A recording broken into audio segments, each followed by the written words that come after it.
Aurtengo ikastaroan emakundek indarkeria matxista jasan duten emakumeen erreparazioan sakondu nahi dugu. Eta zer da erreparazioa?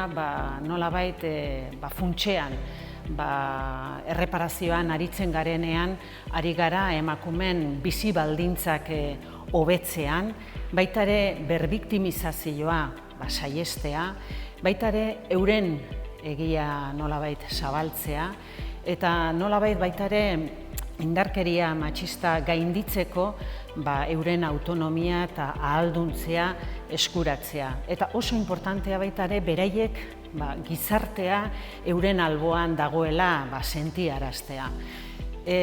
Nik uste dut oso importantea da baita ere argitzea nolabait erreparazioa ez dela ekintza personal bat, ekintza soziala ere bada. Eta horrela izan behar du benetan erreparazio integrala izateko.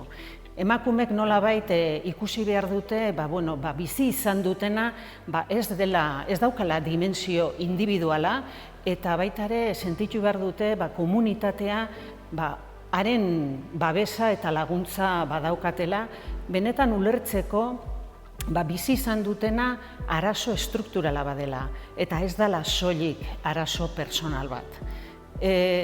Landu egin behar duguna da, nolabait dimensio juridikotik, sozialetik eta politikotik erreparazioa zer den.